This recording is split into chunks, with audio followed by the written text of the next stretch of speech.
son doctores o profesores. Doctores, ¿no? Acá de azul no es enfermero. Cirujano, mejor todavía. No sabía. Ay, mírame, estás mal, güey. No sabía, pero Ahora ya sabes. Y te arrepientes de haber preguntado. no sabía. No, sí. Y los verdes, Ahora creo que son. internistas. Bien, ahora sí, un favor, le voy a pedir, a ver chicos, vamos a empezar la clase. Les voy a pedir a todos los futuros médicos, ¿no?, que presten atención. Espero que todos ustedes vayan a ser con todos ustedes vayamos a ser colegas, espero. Si veo que acá alguno que todavía está pensando como escolar, no hay ningún problema, la puerta es libre para que salga el que todavía está pensando en el colegio, ¿ya, chicos? Vamos a hacer la clase de hoy, ¿no?, quienes han revisado su sílabus, es de reanimación cardiopulmonar. Tal vez sea una de las clases de este curso que ustedes están realizando, a las cuales se debería tener la mayor atención posible, por una razón muy simple. Fíjense, todos ustedes estudian medicina, todos ustedes se supone que van a ser médicos, ¿no? Y fíjense, la clase que vamos a hacer hoy día, que es de reanimación cardiopulmonar, las siglas, así lo conocemos internacionalmente, a los médicos nos gusta utilizar muchas siglas, no debería hacerse, pero sí hay algunas siglas que son ya ampliamente, universalmente difundidas. Una de estas siglas es la que vemos acá, RCP. Cuando vimos hablar de RCP, es reanimación cardiopulmonar. Les decía, ¿por qué es importante? Porque fíjense, ustedes como futuros médicos van a hacer esta clase, pero en otros países y también incluso en nuestro medio hay gente que sin ser personal de salud, sin ser médico, sin ser enfermera, sin ser profesional de la salud, maneja estas cosas.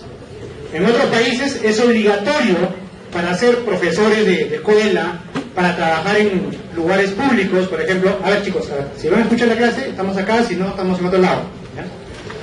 Les decía, en otros lugares, para trabajar en lugares públicos, cines, estadios, centros comerciales, es requisito, miren, es requisito que quien labora en ese lugar, sin necesidad de que sea médico, sin necesidad de que sea personal de salud, domine, esté capacitado en lo que es la reanimación cardiopulmonar.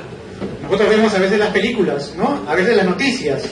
Un niño pequeño, ¿no?, ayudó, hizo la maniobra inicial, hasta que luego vino en otros lugares paramédico, el sistema prehospitalario, o de repente tuvo la suerte que rápidamente lo llevaron a un hospital y se continuó con toda la labor. Entonces la reanimación cardiopulmonar, repito, bien realizada, o mejor dicho, el personal adecuadamente entrenado, sin necesidad de ser personal de salud, lo puede hacer muy bien. Con mayor razón nosotros, personal de salud, o futuro, ¿no?, profesional médico. ¿Ya? Entonces, por eso quiero que le presten la máxima atención. Lo que vamos a desarrollar es algo que es un conocimiento universal. En medicina, hoy en día, se trata de estandarizar muchas cosas, ¿no? Si ustedes se dan cuenta cómo un arquitecto construye una casa, un edificio, o también cómo un médico maneja tal o cual enfermedad, a veces para una sola enfermedad o para un solo objetivo, hay diferentes formas de hacerlo. Unos lo hacen de una manera, otros lo hacen de la manera A, B o C. De ahí que en medicina o en otras ciencias aparecen las llamadas escuelas. No, dice, yo lo hago según la escuela americana, yo según la escuela europea, la canadiense, qué sé yo, la francesa.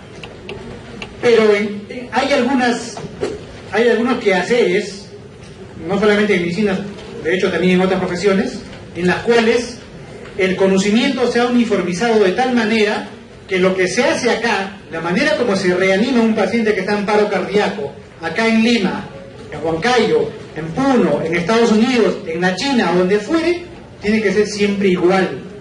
¿Por qué? Acuérdense que si vamos a hablar de reanimación cardiopulmonar, vamos a hablar de una persona que ha hecho un paro cardíaco. Alguien que de un momento a otro, por X razones, ahorita acaba de parar el corazón, ya no late el corazón, ya no respira. O sea, esa persona que está que en este momento le pasa este evento, está a punto de convertirse en un fallecido más, ¿no? En un muerto, en un cadáver más.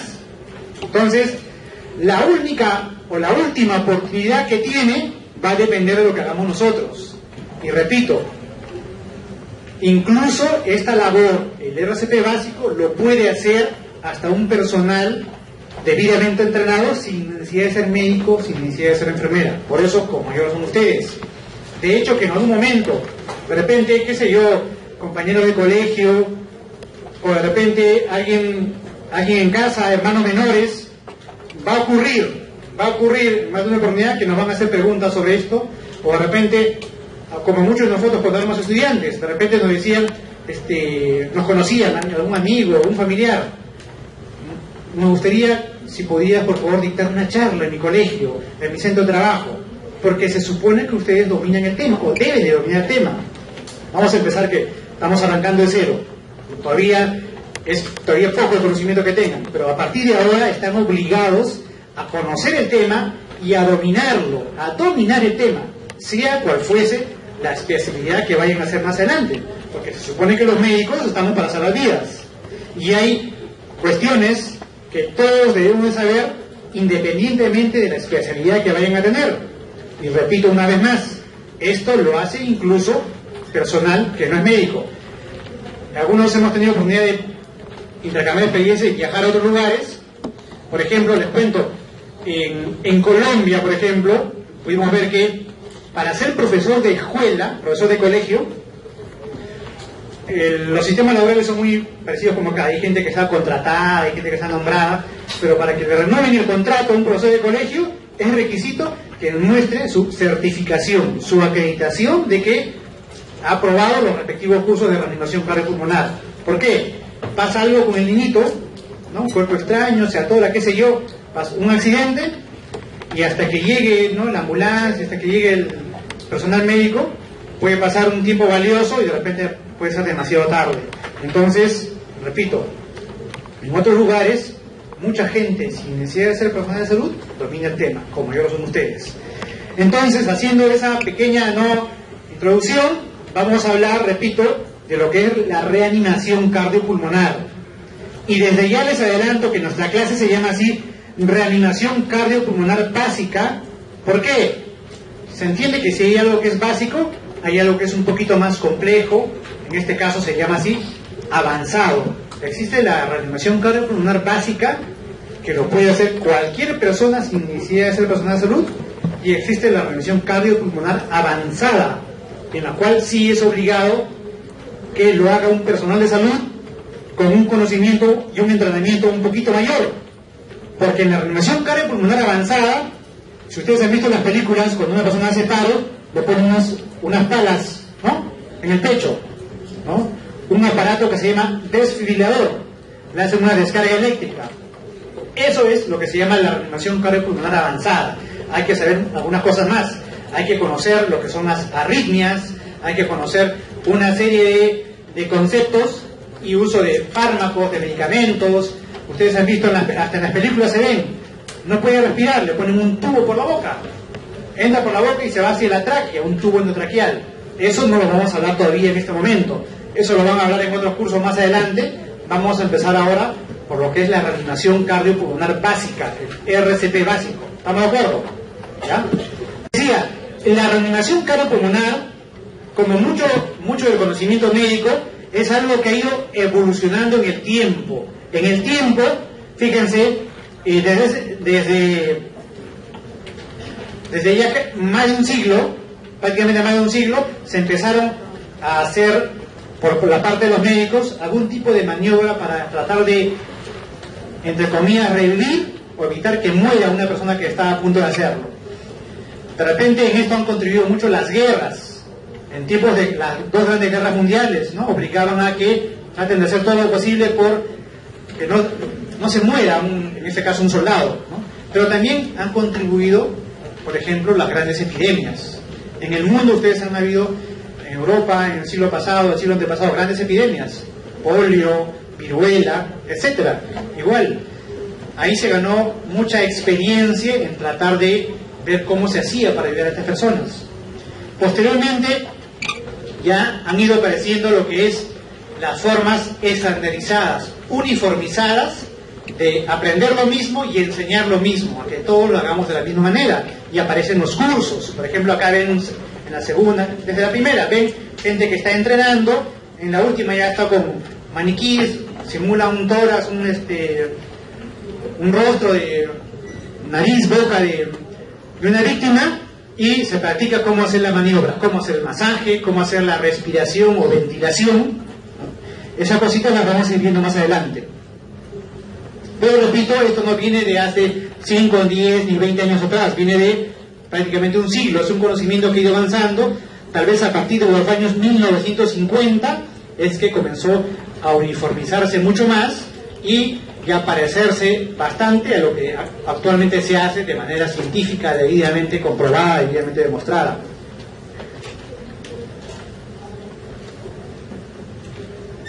Entonces, fíjense, yo les decía, estos conocimientos son universales, se hacen igual aquí, o deben de hacerse igual acá, en Huancayo, en Puno, en Estados Unidos, en Japón, donde sea.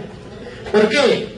Porque cada cierto tiempo, y en la actualidad, es más, en la actualidad exactamente cada 5 años, se reúne un comité internacional. A nivel mundial, se juntan las principales sociedades científicas, ¿no?, mediante un ente que se llama el ILCOR, ¿no? Esas son las siglas de ILCOR. ¿Qué es lo que hacen este comité de expertos? Evalúan todas las investigaciones últimas de los últimos 5 años. Y ustedes saben que hoy en día, cada día aparecen publicadas investigaciones nuevas. Entonces ellos analizan toda la evidencia disponible y en función a eso ven, esto lo hemos estado haciendo de tal manera. Y tenemos estudios que nos dicen que en realidad de esta otra manera los resultados son mejores. O de repente estudios que me dicen, no, este otro fármaco nuevo ha demostrado ser más efectivo, etcétera. Para esas cosas, cada 5 años se reúnen los comités de expertos y elaboran, si es necesario, alguna modificación a las guías vigentes, alguna modificación a algo que tenga que agregarse. O de repente se dice, esto estamos viendo que tiene muchos efectos adversos, este otro procedimiento es mejor, y entonces se va cambiando, se va modificando. Pero no es porque a alguien se le ocurre, es porque se ve mediante las pruebas, mediante la evidencia, los grandes estudios, que es lo más conveniente para el paciente. Entonces, estas conferencias internacionales que se dan cada 5 años, es más, este año 2015, a finales de octubre, primera quincena de noviembre, deben estar saliendo las nuevas guías de reanimación cardiopulmonar, las guías 2015, porque las actuales guías son las guías que vienen desde el año 2010, y así cada 5 años se ha ido actualizando el tema. Tan es así que en las actuales guías que datan del 2010 existen algunas modificaciones con respecto a las guías del 2005, que las vamos a señalar acá. ¿Por qué? Porque si ustedes quieren ahondar un poquito más en el tema, buscan un libro, alguna bibliografía. Para empezar, cuando ustedes quieren leer algo, se van a internet o van a la biblioteca. Usualmente, ¿qué material buscan? ¿Que esté en inglés, que esté en español? ¿Qué dicen? Algunos buscan en inglés, otros buscan en español. Sí, de repente un buen porcentaje todavía busca en español. Pero ¿qué pasa? Las grandes investigaciones a nivel mundial, ¿quiénes las hacen? ¿Los hacen los españoles, los hacemos los latinos? ¿Quién las hacen? Hacen los gringos, los americanos, los europeos. Por lo tanto, ¿en qué idioma publican? ¿En qué idioma publican? En inglés. Hacen una investigación, la publican, para que publiquen, la van a publicar de inmediato, para que salga un libro, va a salir de inmediato. Es todo un proceso, puede tomar 2, 3 años, o hasta más. Luego, si queremos leer eso mismo en español, hasta que lo traduzcan al español, editen el libro en español, copyright, etcétera, etcétera, ¿cuántos años serán? Unos 5 años más. Por lo tanto, si estamos leyendo libros libros en español, estamos retrasados más o menos siendo optimistas, de 5 a 7 años, siendo optimistas, porque si no, si es un libro que, si se fijan en qué año fue editado, y si es la reimpresión, segunda edición, tercera reimpresión, de repente la información es mucho más antigua. Entonces, por eso es que ahora les vamos a mencionar, cuando hablemos de las guías actuales de reanimación, algunas cositas que tenían las guías antiguas, ¿no? Porque si ustedes revisan un libro, de repente van a decir, doctor, profesor, pero acá dice que se hace de esta otra manera. ¿Cómo usted me está explicando? Repito, si ustedes revisan y es una bibliografía antigua, lo van a ver con algunas cosas diferentes. La idea es que ustedes estén con el conocimiento actual, con lo que se vive actualmente. Este año, en noviembre, cuando salgan las nuevas guías, van a salir publicadas en inglés. Y ustedes están obligados, si quieren estar al tanto, si quieren estar al día con los conocimientos médicos, de leerlo en inglés, porque si no dominan inglés, si no leen en inglés, mala suerte, hasta que se lo traduzcan, ya están desfasados, ¿se dan cuenta? Entonces, estos comités cada 5 años me actualizan las guías. Las guías actuales son las guías del año 2010. Y producto de esa reunión salen, como decía, los consensos internacionales a nivel mundial para que todo el mundo actúe de la misma manera. ¿Quiénes se reúnen?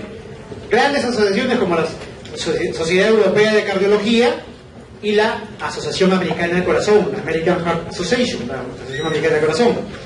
Ellos se reúnen, repito, cada 5 años y actualizan el conocimiento, ¿no? ¿Qué dicen las actuales guías? Aquí algunas cositas que estamos puntuales, ¿no? ¿Qué dicen las guías actuales? Con respecto a las anteriores, se ha tratado de que cuando hablamos de reanimación cardiopulmonar y sobre todo de RCP básico, tratar de que la enseñanza sea lo más simplificada posible, que no le hagamos difícil al reanimador. ¿Por qué? Porque hemos dicho que esto debería saberlo hasta alguien que no es personal de salud. A ver, atrás, por favor, a ver, chicos, a los que están con el chat, con el WhatsApp, no tengo ningún problema si es que quieren whatsappear. Los jardines, la canchita, está el espacio muy bueno, ¿ya? Si no, seguimos acá en clase, ¿ya? Les decía, se trata de simplificar, no hacerla difícil, no hacerla compleja, ¿ya? Para que todos la hagamos bien. ¿Qué otra cosa más? Ustedes saben que cuando se habla de reanimación cardiopulmonar, ¿qué cosa se me viene a la cabeza? Si digo reanimación cardiopulmonar, ¿qué voy a hacer? ¿Qué voy a hacer con el paciente? ¿Qué se le viene a la cabeza? Masaje cardíaco. Masaje cardíaco. ¿Qué otra cosa más se le viene a la cabeza? Respiración boca a boca, ¿no? Algunos son expertos, me dicen por ahí, ¿no? Entonces, se les viene a la cabeza, ¿no? Fíjense, ¿qué es lo que se trata? ¿Qué es lo que se propugna?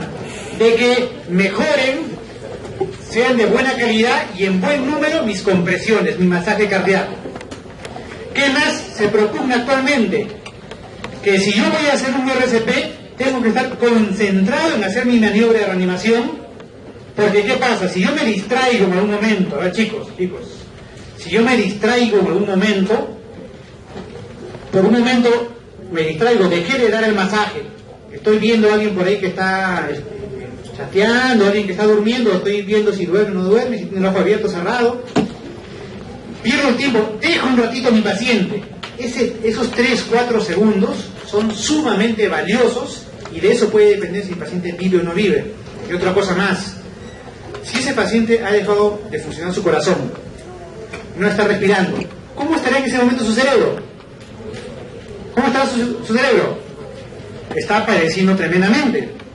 Ustedes han visto en la televisión, a veces se ve cuando un niñito o una madre tuvo el problema a la hora del parto y el niñito no podía nacer, se quedó atracadito, ¿no? Y nace con asfixia. ¿Cómo quedan esos niños? ¿Han visto, no? Quedan en un estado que se llama muerte encefálica, ¿no? O con el mejor entre comillas de los casos, una parálisis cerebral.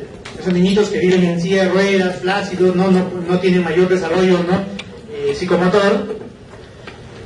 Lo mismo que le pasaría al cerebro de ese niñito que se quedó atracado porque en ese momento no le está llegando oxígeno al cerebro, Lo mismo va a pasar con el adulto o con el niño, que es un ser vivo que ya en actividad, ¿no? Y que su cerebro deja de recibir oxígeno. Lo mismo. Entonces, fíjense, si yo sé que algunos minutos pueden ser fatales, el cerebro, cuando las neuronas se mueren, ¿nacen neuronas nuevas? No, ustedes saben que las únicas células que no vuelven a reproducirse son las neuronas. Neuronas muertas, estamos fritos. No hay nadie que los... Bueno, no tan fritos porque felizmente tenemos tantas neuronas que las otras van cumpliendo esa función.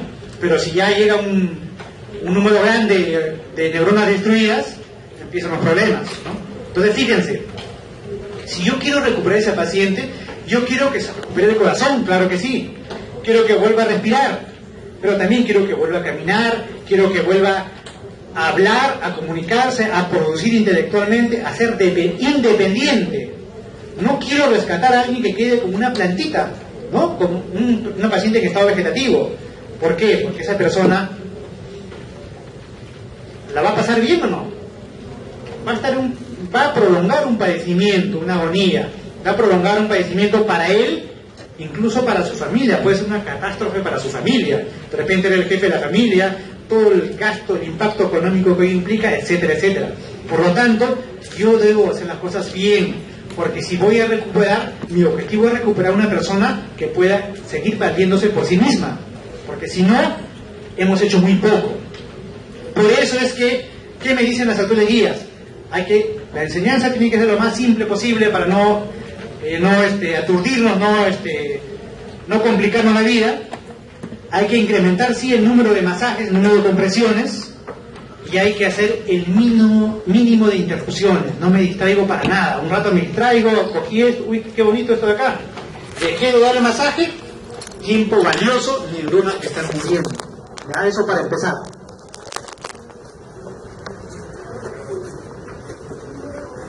Entonces, empecemos definiendo conceptos, ¿no? Si vamos a hablar de ruminación, tenemos que, para empezar, a ver, ¿qué cosa es el paro cardiorrespiratorio? ¿No? Creo que su mismo nombre lo dice, ¿no? Paro significa que algo ha dejado de funcionar, ¿no? Cardiorrespiratorio, su mismo nombre lo dice, que el corazón y el aparato respiratorio ya no está trabajando. O sea, simplemente cuando de un momento a otro dejó de latir el corazón y dejamos de respirar, por lo tanto, si dejó de latir el corazón, deja de haber circulación, dejamos de respirar, o sea, no hay respiración, no hay ventilación, eso es un paro cardiorrespiratorio. Y que también tiene una particularidad de que en el momento que recién se produce, se supone que es algo potencialmente reversible. Si yo actúo rápidamente, ¿no?, en un buen porcentaje de los casos podríamos revertir esa situación, salvo que sean situaciones en las cuales definitivamente desde el inicio se pueda prever que ya sea algo irreversible. Me explico mejor. ¿Qué pasaría, imagínense, una persona que ha sufrido un accidente, ¿no?, un trauma encefalocraniano, un golpe severo a la cabeza con, vamos a suponer, más la fea, proyectil de arma de fuego, bala entra y sale, ¿no? Desgraciadamente hoy en día ya ni sabemos si estamos libres de eso o no, porque con cada cosa que puede suceder en la calle, bala que entra y sale, con exposición de masa encefálica, ¿no? Esa persona va a morir en segundos, ¿no? Si esa persona hace un paro cardíaco, ese simplemente era el evento final, ya no había nada más que hacer. Tengo un paciente con cáncer, ¿no? Nosotros hemos tenido pacientes de repente con alguna neoplasia de un cáncer, pero un cáncer ya avanzado, que ha hecho metástasis. Digamos que fue un cáncer al hígado, o al pulmón, hizo metástasis de repente al hígado, metástasis al cerebro. Esa persona hace un padecimiento grande. ¿Cómo estará incluso nutricionalmente? ¿No? Como decimos, entre comillas, ¿no? Hueso y pellejo, un paciente completamente caquético es la palabra correcta, ¿no? Adelgazado, completamente desnutrido, adelgazado, ¿no? Esa persona, en donde ya se ha visto que no hay ni un tratamiento efectivo, ya definitivamente la enfermedad ya nos ganó la quimioterapia, la radioterapia, ese paro no es más que ya el evento final que tiene que darse, ¿no? Eso también debo saber reconocer. Por eso que hablamos que en el paro cardiorrespiratorio estamos hablando de no trabaja el corazón, dejamos de respirar, pero consideramos que es algo potencialmente reversible, ¿no? Todavía podemos lucharla, podemos pelearla para evitar la muerte de esa persona. Entonces, ya tenemos definido qué es el paro. Para efectos de reanimación, paro cardiorrespiratorio, que de un momento a otro no trabaja el corazón, no respiramos, ¿ya? Por lo tanto, si ya sé qué cosa es un paro, la forma de manejar, de tratar esto, es mediante la reanimación o resucitación cardiopulmonar. Ojo, yo les he puesto acá lo que todavía menciona la mayoría de libros, reanimación o resucitación cardiopulmonar. Pero hoy en día, mucha bibliografía nos dice que en realidad de repente el término no debía ser ese. De repente nos hablan hoy en día, mejor digamos, reanimación cardiopulmonar cerebral. ¿Por qué? ¿Por qué sería mejor llamarlo así? ¿Qué dicen? ¿Por qué mejor no le llamamos solamente RCP, reanimación cardiopulmonar? ¿Por qué hay algunos que nos dicen, llamémosla reanimación cardiopulmonar cerebral? ¿Por qué? Porque yo quiero recuperar corazón, pulmón y sobre todo, con mayor razón, cerebro, porque si no, he ganado muy poco, ¿ya? Entonces yo quiero restaurar la función cardíaca, la función respiratoria, con el objetivo de que también recupere lo más que se pueda la función cerebral, el sistema nervioso central. ¿Qué otros conceptos? Fíjense. Entonces aparece ya el término de soporte vital. Soporte vital. Como su nombre lo dice, son maniobras, ¿no? Para proteger la vida, para salvaguardar la vida, por eso se llama vital. Y básico. ¿Por qué se le dice básico? Porque le decía, así como hay algo que puede ser simple, básico, también puede haber algo avanzado. Siempre en todo en la vida vamos a empezar con lo básico, ¿no? Después ya nos vamos complicando un poquito conforme nos entrenamos más, conforme ganamos mayor conocimiento. Entonces, y lo básico debe partir, fíjense, ¿qué dice? ¿De qué debe partir? ¿De qué debe partir? En negritas, ¿no? Incluso con la prevención, desde ahí debería empezar. Por eso es que cuando le mencionemos algunos aspectos puntuales de la reanimación cardiopulmonar en el niño, por ejemplo, en el niño de arranque se dice, lo más importante es la prevención. Porque como vamos a ver más adelante, si yo sé que los adultos que hacen paro cardíaco, por lo general lo hacen por enfermedades cardíacas, coronarias o alguna otra enfermedad crónica degenerativa. Pero un niñito pequeñito, un niñito de 2 años, o de 1 año, de 2 años, de 3 años, ¿ustedes creen que van a hacer un paro cardíaco la gran mayoría porque tienen una enfermedad del corazón? No. ¿Por qué era un paro cardíaco? ¿Por qué mueren los niños pequeñitos? Los bebitos que mueren, ¿por qué mueren? Accidentes, ¿no? Enfermedades, infecciones pulmonares, neumonía, se llena de secreciones, se ahoga el niñito. Accidentes. Los niñitos se meten cualquier cosa a la boca, agarran una tapa de la botella, agarran una chapita, ¿no? Pueden haber, fíjense, ustedes también no están yendo a hospitales, pero cuando vayan a hospitales van a ver que hay accidentes que entre comillas podemos decir que son tan tontos, me refiero a tan tontos, o sea, la forma menos pensada, ¿no? Y es ahí donde ustedes van a empezar a decir en su familia, ¿no? No hagas eso porque puede pasar esto, no hagas esto porque puede pasar lo otro, ¿no? Les pongo un ejemplo.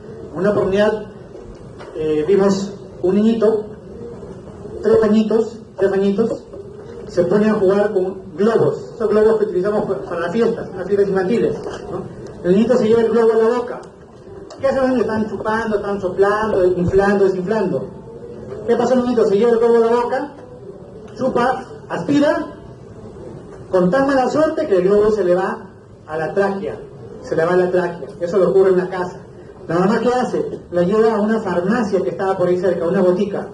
No sabían qué hacer, tratan de meterle el dedo, sacarle, pero se vio con tanta fuerza que se metió dentro de la tráquea y la obstruía.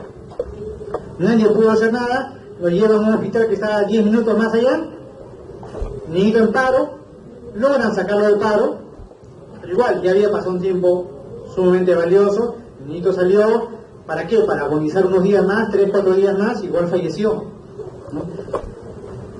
Con frecuencia, en mi hospital, yo tengo, la semana pasada teníamos un niñito que lo traían de provincia todavía. ¿Por qué? Se había tragado un maíz, un niñito de 2 años, tenía el maíz, también en la tráquea, igual en la tráquea, atracado en la carina, que es la bifurcación de la tráquea y los bronquios, ¿no? Tiene que hacer todo un procedimiento, meter un aparato, un broncofibroscopio para sacar eso. ¿Cómo se podría prevenir eso? Si la mamá, la persona que lo cuida, evita tener cosas pequeñas, ¿no? El cuidado es el adecuado para prevenir esas cosas. Prevención, educación y también educación a la población, repito, para que la gente, sobre todo los que trabajan con muchas personas, ¿no?, sepan lo mínimo de primeros auxilios, si es mejor aún reanimación cardiopulmonar básica, las maniobras adecuadas, y podemos ir un poco más, podemos hasta personal debidamente capacitado y con el material necesario, podría ser hasta algún procedimiento como este de acá, que se llama desfibrilación eléctrica, lo vamos a ver más adelante, ¿ya?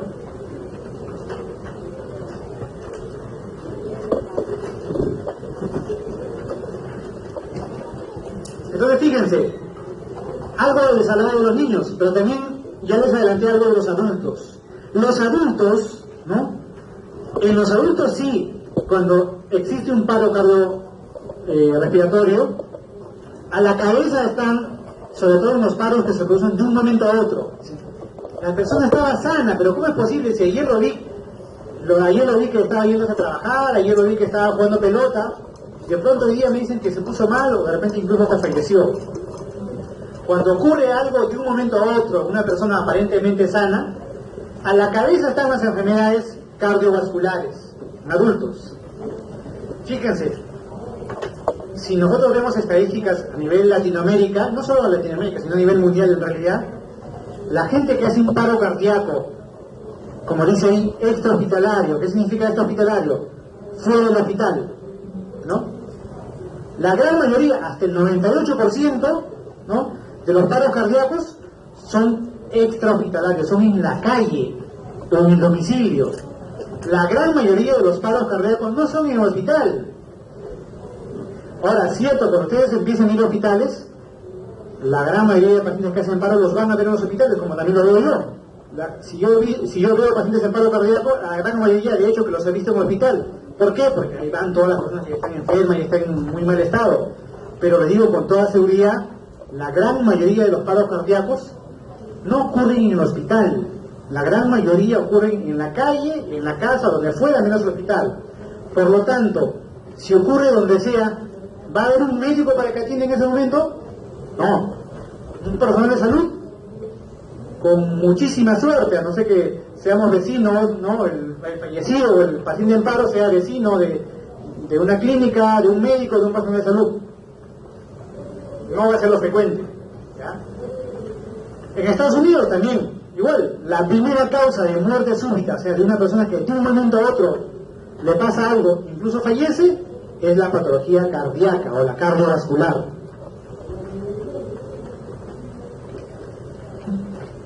Con mucha frecuencia hablamos escuchan en la televisión, ¿no?, en las noticias, la palabra, por ejemplo, ataque al corazón. En realidad es un término, si se quiere, no común, popular. En realidad lo correcto sería que nosotros, como personas de salud, hablemos con propiedad, digamos, infarto agudo del miocardio, que por algún motivo se me taparon mis arterias coronarias, deja de haber circulación y se muere una porción, una región del músculo cardíaco, ¿no? ¿Qué me puede provocar eso? ¿No? Se muere ese tejido, ¿no? Ese tejido muerto, a su vez, ustedes saben que el corazón, ¿por qué late? ¿Por qué hace esto? ¿Por qué hace sístole y diástole? ¿Quién da la orden? Cierto, todo empieza por el cerebro, pero específicamente en el corazón. ¿Por qué logra hacer esta actividad mecánica? ¿Cuál es el estímulo? Es un estímulo de una señal eléctrica. Por eso que se toman los electrocardiogramas. Es una señal eléctrica, es digamos, un impulso eléctrico que hace que todo trabaje. Y si yo sé que es una señal eléctrica, y eso lo sabemos porque hasta hacemos un electrocardiograma donde se grafican las ondas, en qué dirección van el flujo de iones, la corriente eléctrica, yo puedo hablar hasta de lo que se llaman arritmias cardíacas, ¿no? Si mi circuito eléctrico funciona bien, excelente, todo está como debiera ser, los latidos llegan a su tiempo, ¿no? Estamos con un trabajo rítmico. Pero si por alguna razón se volvió loco el circuito eléctrico, a veces da genial, a veces no, a veces sí, a veces se adelanta, se atrasa, aparecen las arritmias.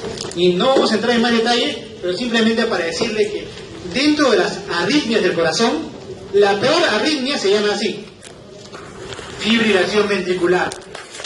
Es como que ustedes han visto en la televisión cuando hay un terremoto y me quieren graficar la energía que se ha liberado. Enseño una gráfica que lo hace un aparato. ¿Cómo se llama ese aparato? Los terremotos. O una gráfica que salen así como una gráfica que me hace el sismógrafo, ¿no? Son como rayitas, como agujas de sube y baja, sube y baja. Algo parecido hace el corazón cuando tenemos esa arritmia que se llama fibrilación ventricular. Se volvió loco. Son señales que parecen y no parecen, parece cualquier cosa. No es el ritmo cardíaco bonito de un electrocardiograma, sino es una señal desordenada, caótica, y ese corazón así tiene esa señal caótica, pero ese corazón ya no trabaja, ya está en paro cardíaco, ya no late. Solamente son señales así como una señal de radio mal sintonizada. Entonces, eso es muy importante que les diga. ¿Saben por qué? Porque en un adulto, repito, en un adulto que hace paro cardíaco, lo peor que le pasa al corazón antes de que se paralice por completo es de que haga esta arritmia, la famosa arritmia que se llama así fibrilación ventricular. Y después de eso, ya al ratito, ya se para por completo. Ustedes han visto, hasta en los signos no han visto, ¿no? Cuando ven el electro, y luego una línea así, una línea recta, cuando ya todo se paralizó. Entonces, fíjense, y si yo les digo que la peor arritmia se llama así fibrilación ventricular, entonces ustedes ya, por ahí algunos han escuchado, cuando le ponen este aparato, ¿cómo se llama ese aparato? Desfibrilador. ¿Por qué? Si tengo fibrilación, el tratamiento será con una desfibrilación, tiene lógica, ¿no? Elemental, ¿no? Para la fibrilación, el tratamiento será una desfibrilación con un aparato especial. Entonces, basado en eso, en que ya el conocimiento científico ha demostrado que la gran mayoría de personas que hacen paro, si analizan el ritmo cardíaco, están en este arritmia que se llama fibrilación ventricular, es que se trata de que lo más pronto posible a esa persona le pueden hacer ese procedimiento que se llama desfibrilación, ¿ya? Y la desfibrilación, por si acaso, ¿cómo se hace? Con una descarga eléctrica, ¿no? Una descarga eléctrica. Entonces, fíjense, vamos avanzando un poquito más. Queremos reanimar a esa persona que está en paro. Pero repito, el conocimiento no es porque a alguien se le ocurrió, hagamos de esto. No digo, no, yo mejor hago esto primero, yo mejor hago lo otro. Existe ya demostrado toda una secuencia de pasos que hay que hacer para que me salga lo mejor posible lo que voy a hacer por el paciente. Por eso es que se habla de lo que se llama así, fíjense, cadena de supervivencia. Para cumplir con mi objetivo de sacar a esa persona del paro, se habla de lo que se llama la cadena de supervivencia o la cadena de sobrevida. Todos ustedes saben que es una cadena. ¿Qué es una cadena? Es un conjunto de eslabones. Si falta un eslabón, ¿ya hay cadena? ¿Sigue siendo cadena o no? Ya no es cadena, se perdió el eslabón, ya no es cadena. Es igual acá. Si yo quiero que me salga todo a la perfección, mejorar mi éxito, mi tasa de éxito, ser altamente efectivo, tengo que cumplir toda la cadena. Desde lo que se llama el acceso precoz, el acceso temprano. ¿Qué significa? Reconocer tempranamente que esa persona está en paro. Reconocer tempranamente que está en paro y algo más. Fíjense, ahí dice, primero dice acceso precoz y activar el SEM. Una sigla aceptada también mundialmente que significa Sistema de Emergencia Médica. Acceso precoz, o sea, reconozco precozmente que esa persona está en paro y activo el sistema de emergencia. ¿Qué significa que activo el sistema de emergencia? Que voy a avisar a los que me van a hacer la reanimación, a la persona que me va a auxiliar a esta persona, para que prontamente acudan en auxilio de la persona. ¿Qué más? Primer eslabón, repito, activar el sistema de acceso precoz y activar el sistema de emergencia médica. Segundo eslabón, esas siglas BCLS, ¿no? Son siglas en inglés de lo que es el soporte cardíaco básico de vida. Basic Cardiac Life Support, ¿no? Soporte cardíaco básico de vida. También precoz, de manera precoz, o sea, lo más temprano posible empezar lo que vamos a hablar ahorita, RCP básico. ¿Ya? ¿Qué más? Tercer eslabón, desfibrilación precoz, o sea, empiezo tempranamente a hacer mi masaje, mi ventilación, mi boca a boca o de repente con un dispositivo para ventilar, y lo más pronto posible tener un aparatito que se llama desfibrilador. ¿Por qué? Porque ya hemos dicho que la arritmia más frecuente se llama fibrilación ventricular, por lo tanto necesito ese aparato para sacarlo de esa arritmia. ¿Qué más me dice? Así como tempranamente todo lo que está hasta el momento, tempranamente también hacer lo que se llama, también son siglas en inglés, ACLS, de lo que es el soporte cardíaco avanzado de vida, ¿no? Advanced Cardiac Life Support, soporte cardíaco avanzado de vida, también tiene un inglés, algo, ¿no? Por lo menos leemos. También tiene que ser precoz, inmediato, y lo vamos a ver más adelante. Yo sé que muchos de ustedes cantan en inglés también, ¿no? Y otra cosa más, fíjense, hasta el año 2005, fíjense, hasta el año 2005 la cadena de vida era hasta acá. Fíjense, hasta acá era. Cuando se enseñaba esto, se decía, acá ya, acabamos. Hicimos todo completo. Lo último que es el soporte cardíaco avanzado es empleo de drogas, o sea, fármacos, ¿no? Ponerle un tubo endotraqueal, descargar con unos desfibriladores ya debidamente no equipados, conocer las principales arritmias cardíacas, manejar todo eso. Decía, si con eso lo saqué, excelente, salió del paro, ya lo sacamos del paro, somos lo máximo, ya nos sacamos al paciente del paro. Pero fíjense, ¿qué es lo que pasa cuando una persona sale del paro? ¿Ustedes creen que cuando ya salió del paro, inmediatamente se va a parar, va a caminar, ¿no? Se va a ir a jugar su pichanguita por ahí? Nada, ¿no? ¿Cómo queda?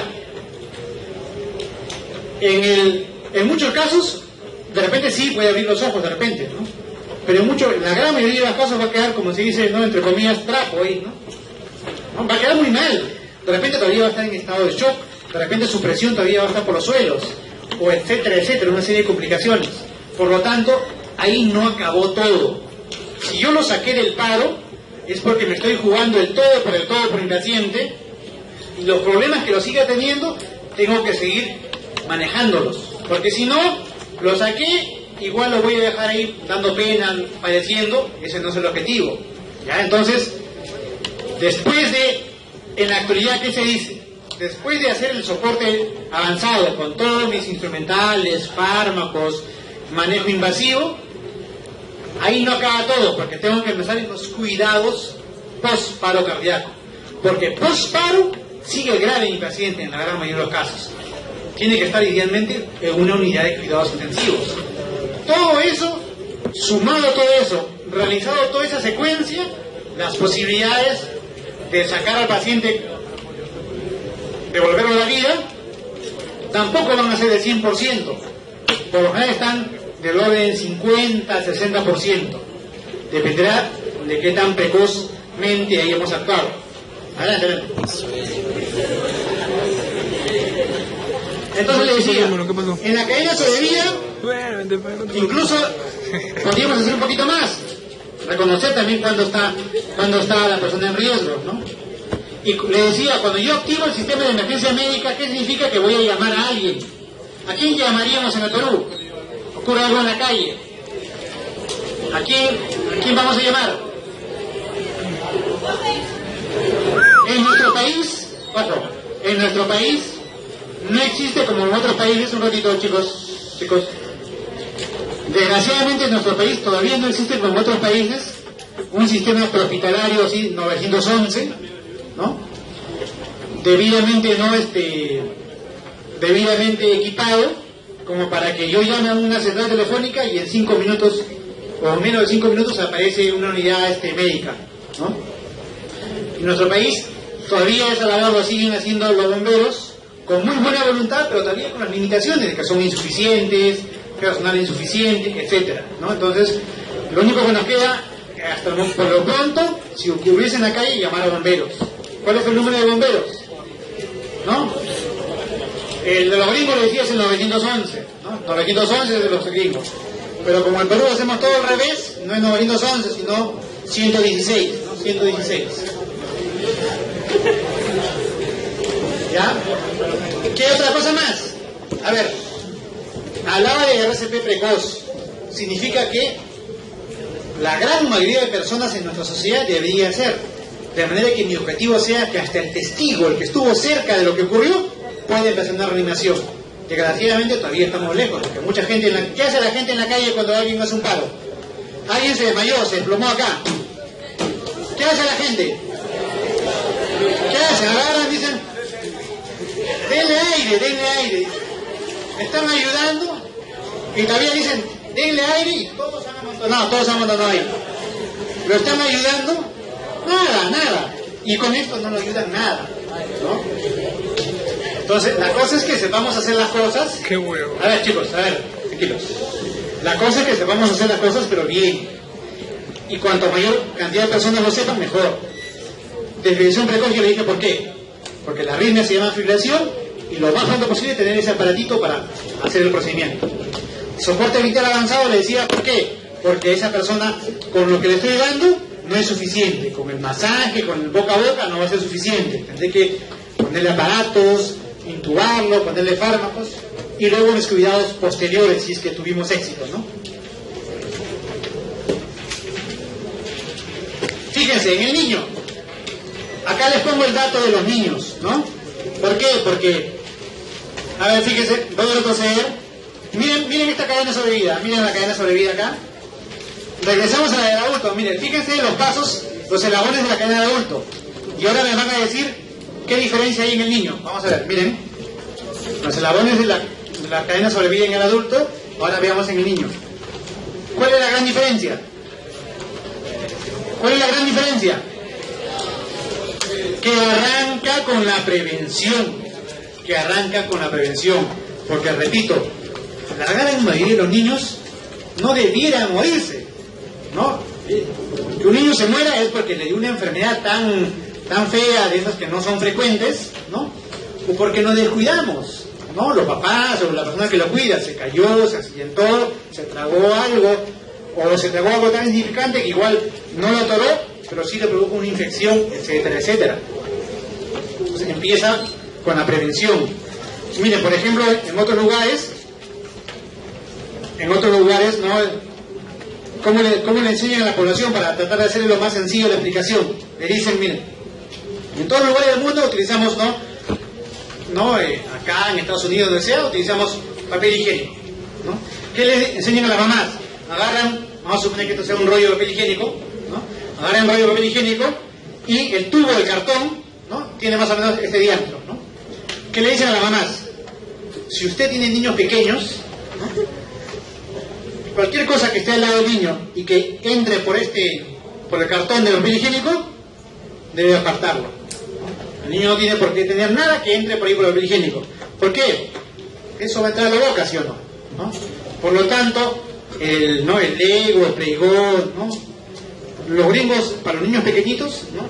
Nada que ver, o sea, ya lo hemos proscrito, pero acá, no, como acá todavía la gente me va a comprar, ¿no? Entonces lo siguen vendiendo a los niños pequeñitos.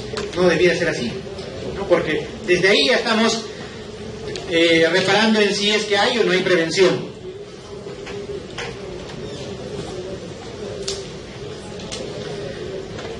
Y para estandarizar mejor, se ha dividido a los pacientes en 3 grupos. O sea, el procedimiento en realidad es el mismo, solo que tiene algunas pequeñas variantes. Si le hago con las 2 manos, si le hago con una sola mano, si le hago 30 masajes o si le hago 15 masajes, hay algunas pequeñas variaciones dependiendo de la edad, del tamaño del paciente. Por eso es que, para efectos de cuántas compresiones, cuántas ventilaciones, En realidad la forma en general es lo mismo, solo que hay unas pequeñas variaciones y para eso se los divide los pacientes en 3 grupos. Al primer grupo se llama lactantes, ¿no? Se entiende que todos los lactantes son los menores de 1 año. Entonces a los menores de 1 año se hace de una forma tal que ahí se utilizan solamente los dedos. 2 deditos, 2 dedos de acá, para hacer el masaje, o de repente los 2 pulgares. El otro grupo es el de niños de 1 a 8 años. De 1 a 8 años. O se le dice hasta el prepuber, ¿no? Algunos hasta los 8.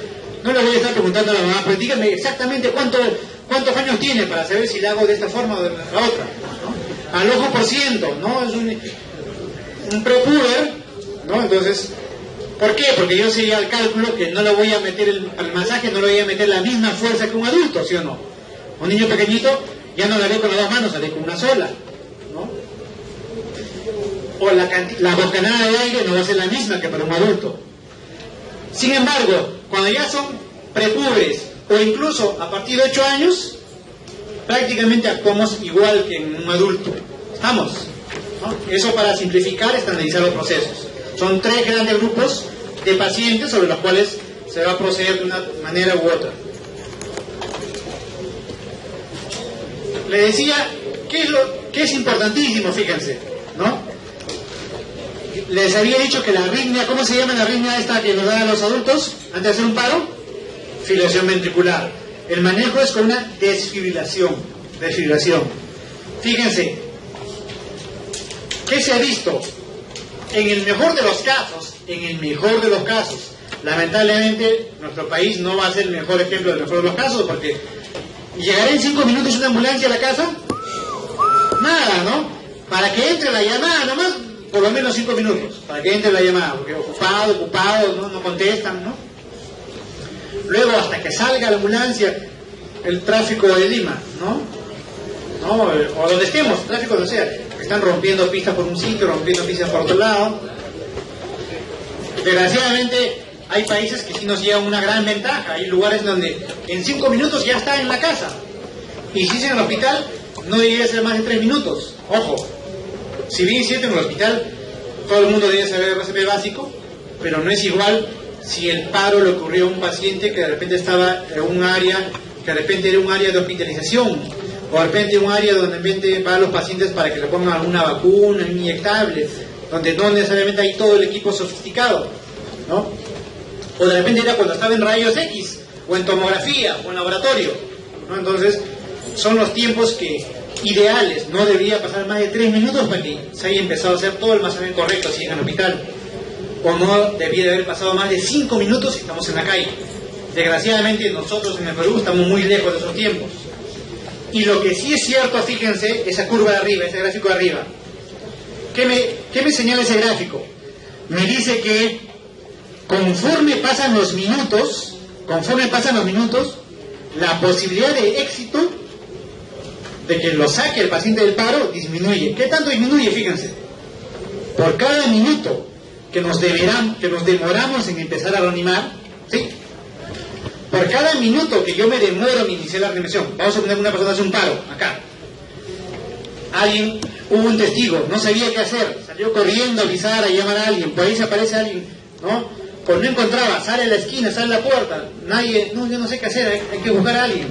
Y hasta que viene alguien, recién empieza a reanimar, por cada minuto que nos demoramos en empezar la reanimación, el porcentaje de éxito, de cumplir nuestro objetivo de reanimar, ¿cuánto cae? De 7 a 10%.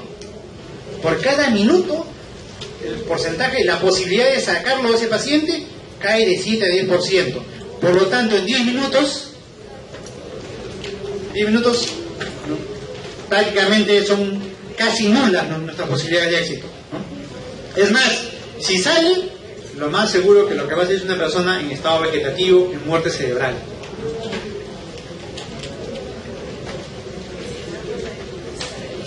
Entonces, yo debo procurar empezar todo precozmente y contar lo más pronto posible con un desfibrilador. Cuando nosotros hacemos un paro cardíaco, o sea, la persona recién se desplomó, dejó de trabajar el corazón, a eso, por si acaso, eso que Alguien podría decir, ya se murió, está muerto, si le tocan el pulso, no hay pulso, pues si está muerto. Pero como recién ha ocurrido, eso todavía se le llama así, se le llama muerte clínica. Lo que ocurre ahorita en este momento, no hay pulso, yo puedo decir es una muerte clínica, para diferenciarlo de lo que es la muerte biológica, ¿no? Donde ya no hay nada que hacer, Mi objetivo es revertir esa muerte clínica, o sea, cuando recién he hecho el paro, ¿no? Y para eso, ¿cuánto de tiempo dispongo? ¿Cuánto de tiempo dispongo para saber que, empezando tempranamente, puede sacar a esa persona del paro? 4 minutos. 4 minutos. O sea, ¿qué significa 4 minutos? Desde el momento que hace el paro el paciente, desde el momento que hizo el paro cardíaco, si en los primeros 4 minutos no he actuado, no empecé a reanimar, ya mis posibilidades caen tremendamente. Visto de otra manera, si ya pasaron más de 4 minutos, ya no vale la pena hacer nada. ¿Por qué? Porque ya va a ser muy difícil sacar a esa persona del paro, y si lo saco, ¿cómo va a estar ese cerebrito? En muchos casos en muerte cerebral. Voy a recuperar una persona en estado vegetativo, voy a recuperar a alguien que va a seguir padeciendo y va a padecer mucho peor tal vez. Entonces, a partir de los 4 minutos ya empieza a producirse el daño cerebral irreversible, y a los 10 minutos por lo general ya está consumada la muerte, ¿ya? Entonces son 4 minutos como máximo que tenemos de tiempo para decidir empezamos a reanimar. ¿Qué es lo que pasa cuando llegan los pacientes al hospital? A nuestros hospitales a veces llegan pacientes en paro, la familia está desesperada, ¿no? Doctor, mire, parece que está muerto, no respira. Y ustedes le preguntan, ¿hace cuánto tiempo? ¿No? Ahorita, le dicen, ¿cuánto tiempo? ¿Cuántos minutos? Ahorita, recién 2 minutos, 3 minutos. La persona puede estar desesperada, pierde un poco la noción del tiempo, y también puede estar puede ser una especie de negativa a la muerte, la posibilidad de que su familia se muera, ¿no? Y les va a decir, no, ahorita. De repente ustedes le hacen la repregunta, le dicen, cuando salió de la casa, ¿todavía respiraba? No, justo cuando salimos de la casa dejó de respirar. Y le preguntan, ¿y en dónde vive? Y le dice, vivo en tal lugar. Ustedes saben que de ese sitio a donde estamos, de hecho que son más de 10, 15, 20 minutos, ustedes ya saben que esa persona no tiene 4 ni 3 minutos. 4 minutos sería si de repente hizo el paro en la puerta del hospital. Y cuando llega a la puerta del hospital, todavía ingresa al hospital, ingresa a la sala de emergencia, todavía ingresa boqueando, una respiración boqueante, haciendo esto, sus últimas respiraciones agónicas, una respiración agónica, boqueante, ¿no? Pero cuando ya llega sin respirar absolutamente nada, es más, le ponen en las palas del aparato de este respirador, ya no está en fibrilación ventricular, está en asistolia, es una línea así, una línea plana. Esa persona ya tiene varios minutos. No tendría sentido reanimar, simplemente uno ya constata el fallecimiento. Entonces, primer objetivo, revertir la muerte biológica. ¿Cuánto tiempo tenemos? 4 minutos. ¿Por qué? Porque a partir de los 4 minutos empieza el daño cerebral irreversible. Entonces, fíjense, dependiendo de si la pérdida de conciencia el paciente está en paro menos de 5 minutos, más de 5 minutos, ¿cómo puede variar mi posibilidad de éxito? Fíjense, si tuvo menos de 5 minutos, mi éxito, si la desfibrilación me dice en menos de 10 minutos, puede ser el 37%, 40%.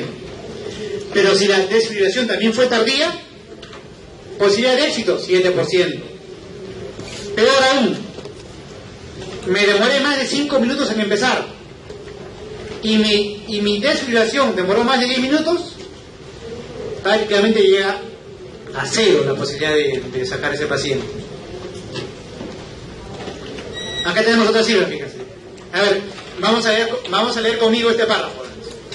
Dice, cuando la RCP básica se aplica dentro de los primeros 4 minutos, ojo, RCP básica en los primeros 4 minutos, y el RCP avanzado al minuto 8, la supervivencia puede llegar al 43%.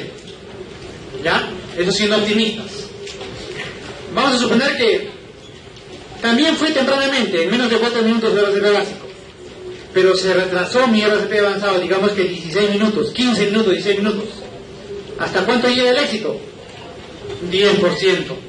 Baja tremendamente, se dan cuenta, ¿no? Y como ya dijimos, si me demoré más de 4 o 5 minutos en iniciar, mi posibilidad de éxito es mínima, puede llegar incluso a 0.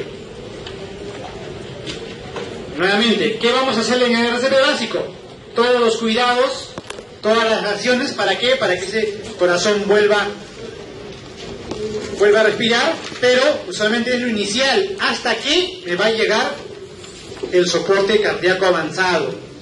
Nuevamente, ¿qué cosa es soporte cardíaco avanzado?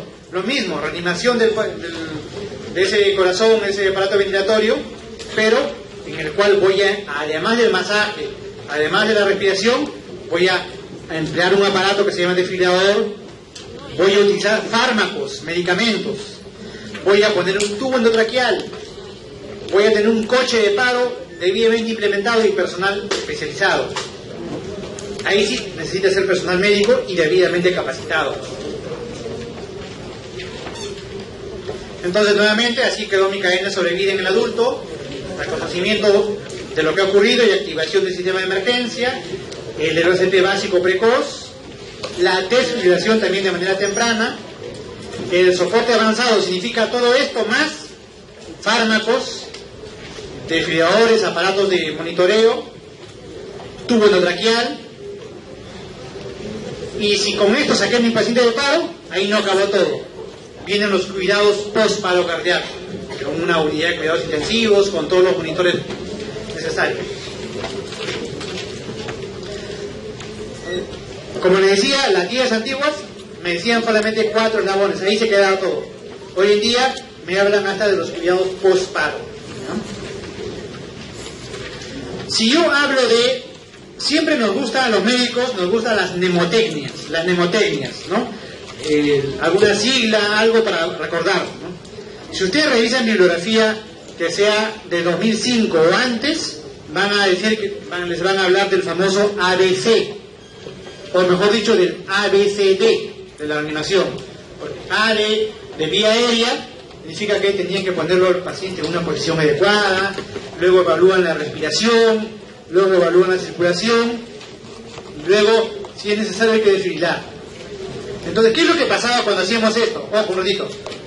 Antiguamente, cuando se decía, sigan este orden, veíamos que para llegar a hacer el masaje cardíaco a mi paciente, podía pasar mucho tiempo, porque me pedían que evalúe la permeabilidad de la vía aérea, que vea si está respirando, y a veces, viendo si respira y cómo...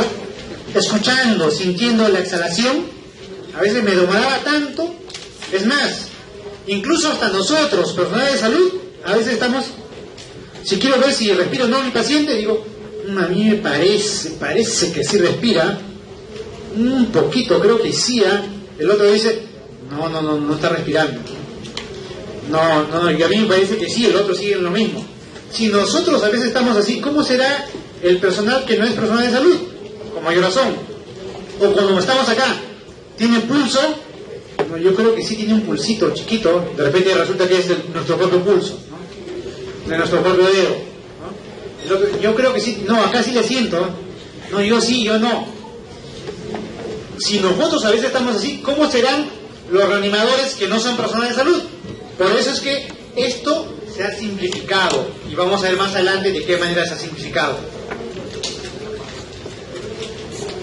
Antiguamente se decía, hagan este orden, y me decía, cuando evaluemos la respiración, había unas siglas que se llamaban, se decía el PES, ver, escuchar y sentir.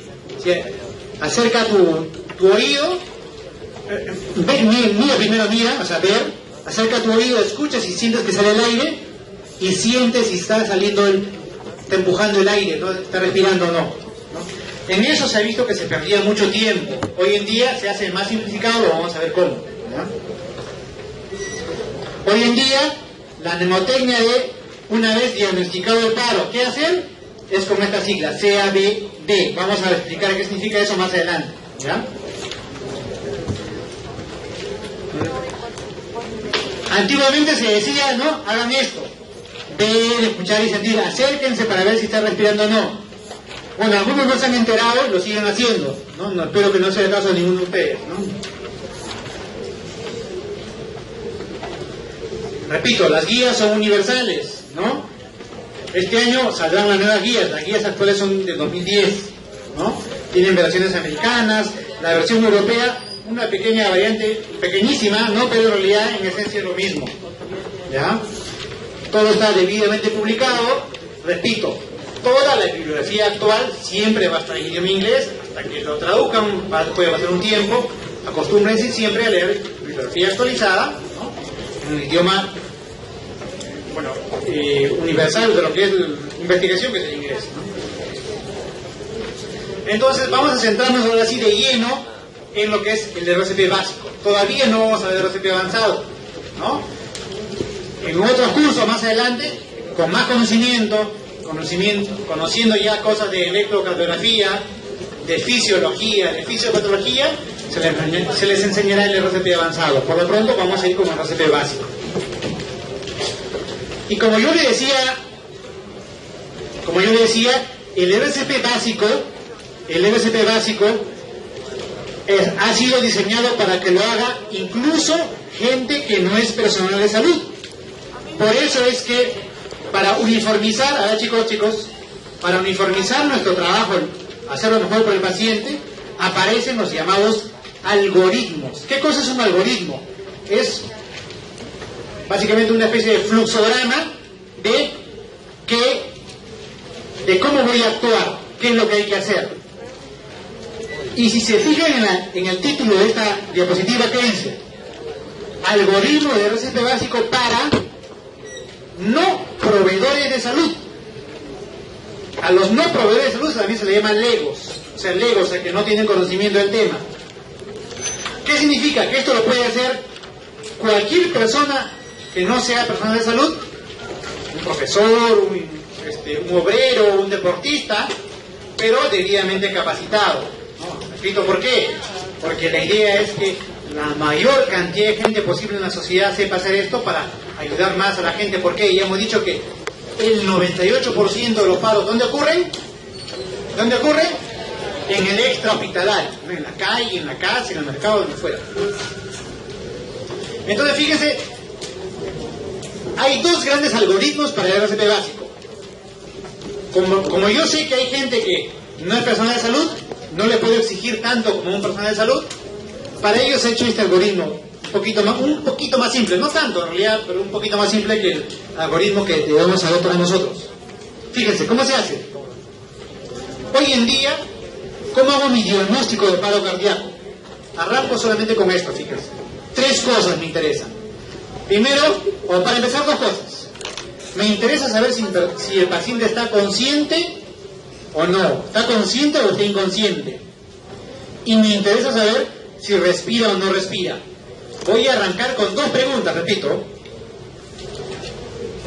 ¿Está consciente o no está inconsciente? ¿Cómo me doy cuenta si está consciente o inconsciente? Simple. Hago un llamado a la persona, lo puedo tocar sobre los hombros, un llamado. La pregunta es, ¿responde o no responde? Si no responde, ya tengo un punto en contra, no responde. Y lo otro que evalúo es la respiración. Si así nomás, al ojo nomás, no respira, o, ojo, acá dice, no respira, o no respira normalmente, o mejor dicho, tiene una respiración boqueante, así se le llama, respiración boqueante, respiración agónica, respiración jadeante, es lo mismo, ¿ya? Fíjense, cuando una persona está en sus últimas respiraciones, de repente algunos han visto hasta en las películas, ¿no? ¿Cómo es la respiración? Una respiración como que trata de tragar la más cantidad de aire posible, pero no es efectiva, ¿no? Y ya se va apagando, ¿no? Entonces, bajo esas 2 condiciones, el que no es personal de salud no le responde, y además de eso, no respira, o no respira adecuadamente, o sea, tiene una respiración agónica o boqueante, suficiente con eso, ¿para qué? Para que active el sistema de emergencia médica. Agarra el teléfono, llama, ¿a qué número? 116, o si está en un hospital, En los hospitales tienen sistemas de alerta, de alarma. Llaman un anexo o llaman al perifoneo. Cada hospital hay sistemas de códigos. Puede decir código rojo o código azul.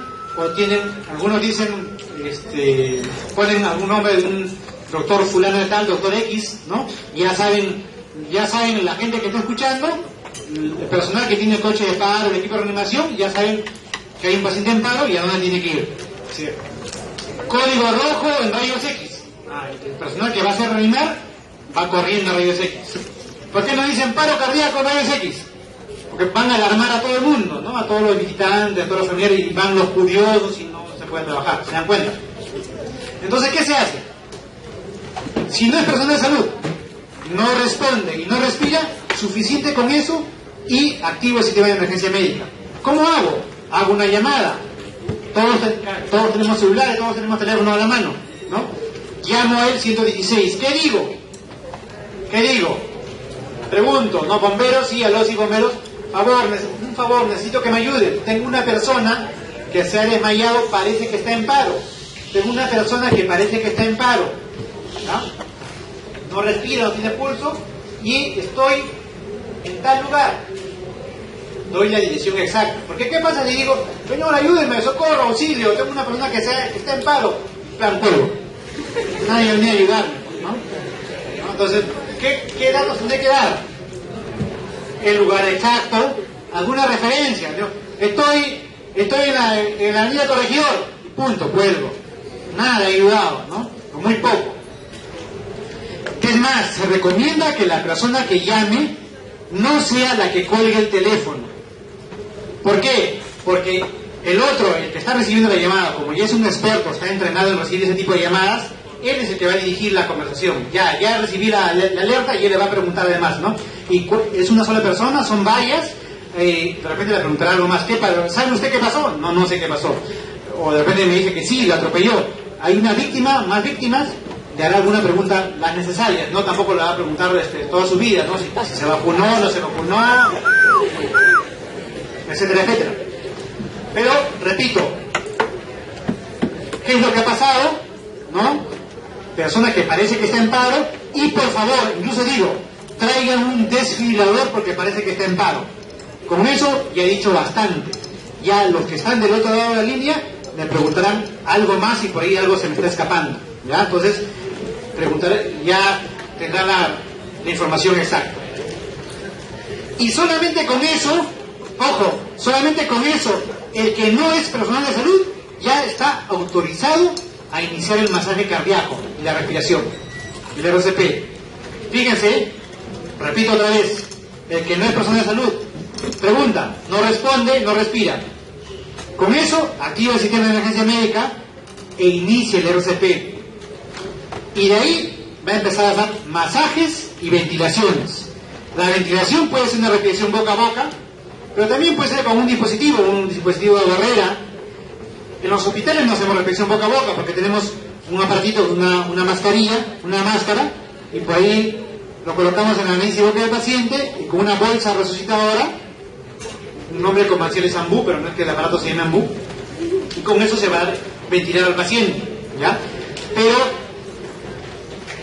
con esto ya empezamos a hacer. Va a haber una secuencia, un orden. ¿Cuántos masajes le voy a dar y cuántas respiraciones? ¿Alguien ha leído por ahí? 30 masajes, 2 ventilaciones. Arranco, comienzo a contar. 1, 2, 3, 4, 5, 6, 7, 8. Así hasta llegar a 30. 30. Ahora, 2 ventilaciones. Si somos 2 reanimadores, mucho mejor. Uno está con el masaje y el otro acomodado para la ventilación. 30, el otro inmediatamente las 2 ventilaciones. 30 masajes, 2 ventilaciones. Eso se va a hacer inicialmente por 5 ciclos. O sea, 30 masajes, 2 ventilaciones.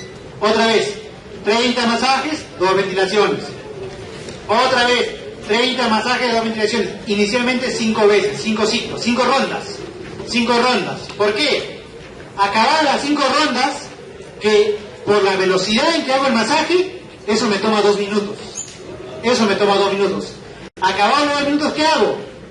Reevalúo mi paciente. Acabados los 2 minutos, reevalúo. Porque de repente revalúo y de repente ya comenzó a respirar. O de repente empezó a moverse. Basta que se mueva un poquito, significa que ya salió del paro. Cada momento revalúo. ¿O hasta cuándo va a estar esta persona haciendo RCP básico?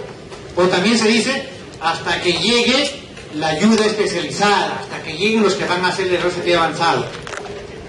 Entonces, si han estado atentos a esto, el RCP básico para el ego, para el no proveedor, para el no personal de salud. Ahora, ustedes me van a decir cuál es la diferencia. Vean acá ustedes. ¿Cuál es la diferencia del RCP básico para nosotros, que somos personal de salud? A ver, atentos, ¿ah? A ver, una última mirada acá. A ver, fíjense. No responde, no respira. Activo el sistema de emergencia médica. Está autorizada esa persona a iniciar el masaje. 30 masajes, 2 ventilaciones. Y cada 5 ciclos o 2 minutos revalúo. Ahora fíjense, ¿cuál es la diferencia acá? Fíjense la diferencia. Soporte vital básico para el personal de salud. ¿Cuál es la diferencia? Fíjense. Al comienzo, ¿lo mismo o no? Arriba, arriba.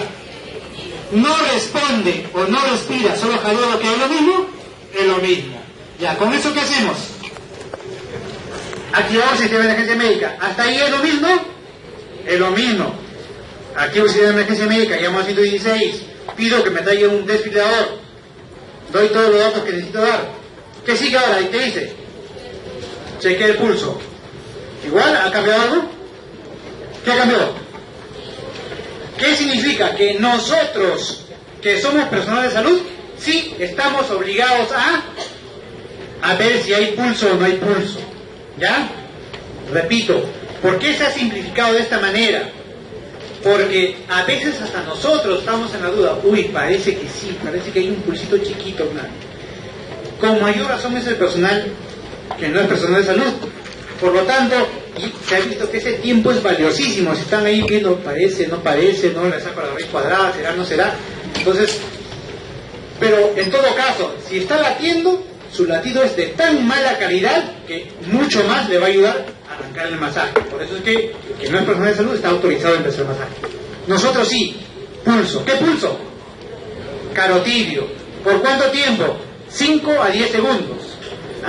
5 a 10 segundos. No significa que me voy a ir hasta los 10. Porque si en menos de 5 segundos, o en 5 segundos, ya sentí que hay pulso, suficiente, ya hay pulso, ¿no? O si no hay pulso, definitivamente no hay pulso. Entonces fíjense, nosotros que somos personas de salud, no responde y no respira o tiene represión boqueante. Activamos el sistema de emergencia médica. De ahí que hago, pulso. ¿Qué pasa? Dos posibilidades, ¿no? Vamos a suponer que sí hay pulso. ¿Qué significa que sí hay pulso? Que el corazón está trabajando, ¿sí o no? Ya. Pero ¿qué cosas se ha paralizado? La respiración, porque no está respirando. Por lo tanto, hasta ese momento solamente tiene un paro respiratorio.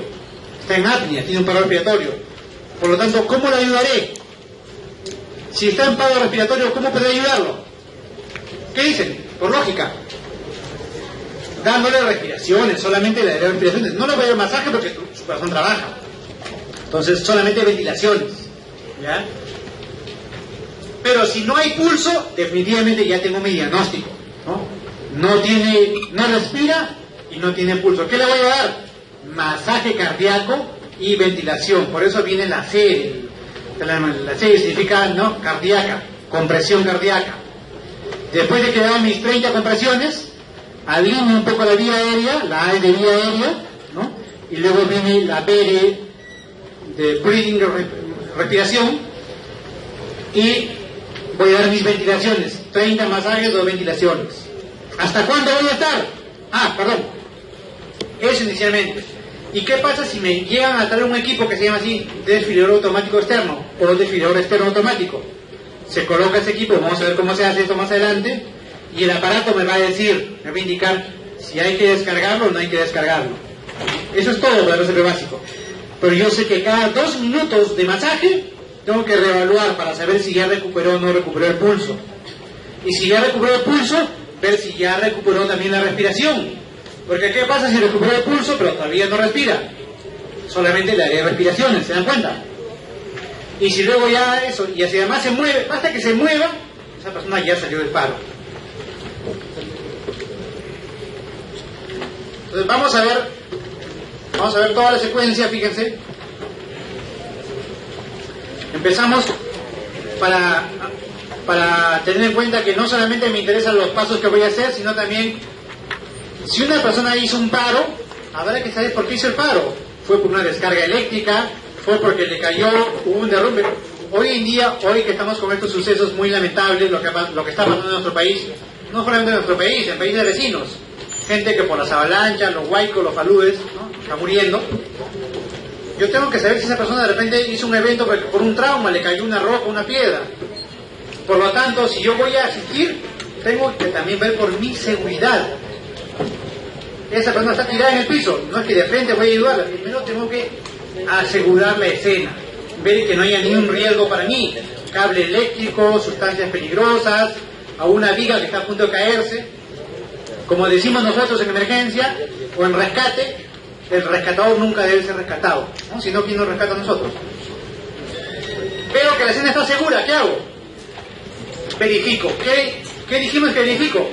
Conciencia, ¿no? Y respiración. Conciencia y respiración. ¿Cómo verifico conciencia? Lo llamo. Señor, ¿está usted bien? Señor, ¿está usted bien? No responde. Digo que está inconsciente. Y además de eso, no respira o tiene una respiración agónica. ¿Qué hago con eso? Activo el sistema de emergencia médica. Y luego ahí viene una pequeña variación. Para el ego, para el que no es persona de salud, con eso es suficiente, empieza el masaje. Para nosotros que somos personas de salud, ¿qué hacemos a continuación? Pulso. Si no hay pulso, ya empezamos el RCP. Vamos. ¿Cómo se hace el RCP? Se va a colocar las manos en esta posición, fíjense, en esta posición. ¿Dónde se coloca? Ahí lo están viendo. En el esternón, la línea media. Una forma de guiarme, decimos, como está la figura, puede ser línea media esternal y entre el tercio medio y el tercio inferior del esternón. Es una forma de ubicarme. Otra forma práctica, ustedes leen por ahí, le dicen línea media esternal y el cruce de las dos tetillas, ¿no? Más o menos a esa altura. Así lo voy a colocar, ¿ya? Es una medida referencial, nunca sea más papista que el Papa. De hecho, línea media esternal entre las dos tetillas, porque resulta que si de pronto, ¿no?, nuestra víctima es una abuelita de 80 años, ¿no?, en sus años mozos muy alabada por todo el mundo, y hoy en día la línea intermamilar, ¿dónde está? Está por acá la línea intermamilar, ¿no? No le va a dar masaje por acá, tiene que haber la referencia. La idea es que entre el tercio medio y el inferior del esternón, ¿ya? Sí, profe, ¿no? Y cuando empiecen a dar los masajes, ¿cuánto van a comprimir? Tiene que hundir un adulto 5 centímetros como mínimo. 5 centímetros como mínimo.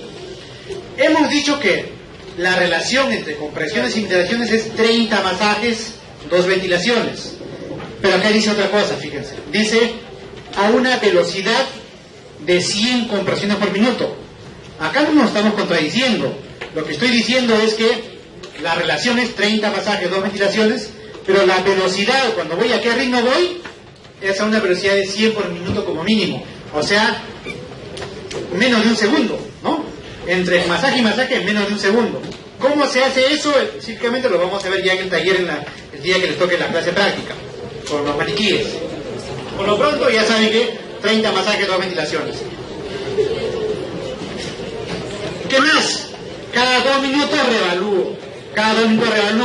Si es que ya recuperó el pulso, y luego si ya recuperó el pulso, si ya recuperó la respiración. ¿Qué más? Si llega el equipo de RCP avanzado o el equipo paramédico en otros lugares, ¿no?, ya hacemos que ellos empiecen a hacer su trabajo. ¿Esto ya lo vimos? Este aparatito es el famoso desfibrilador automático externo, o algunos lo llaman desfibrilador externo automático, lo mismo, DAE o DEA, como queramos llamarlo, ¿ya? ¿Para qué me sirve? Fíjense, este aparato me simplifica tremendamente la vida, porque en el hospital, cuando vamos a desfibrilar a un paciente, ¿con qué lo hacemos? Con ese aparato que tiene las 2 palas. Unas palas se lo colocamos en el pecho y yo veo en la pantalla, yo como médico veo en el monitor qué ritmo hay. Ah, hay una fibrilación ventricular, hay una taquicardia ventricular, hay un complejo prematuro ventricular, etcétera, etcétera. Yo reconozco qué ritmo hay. Pero acá, esto ha sido hecho para que lo maneje hasta alguien que no es médico. Por lo tanto, este aparato tiene un sensor. Él va a detectar si está en fibrilación ventricular o no. Porque si detecta que está en fibrilación ventricular, lo único que va a hacer es, este aparatito tiene un parlante acá, ¿no? Repito, ha sido hecho para que lo utilice hasta quien no es persona de salud. ¿Por qué? Porque cuando la sacan esto de su estuche, inmediatamente apretan un botón, ¿no?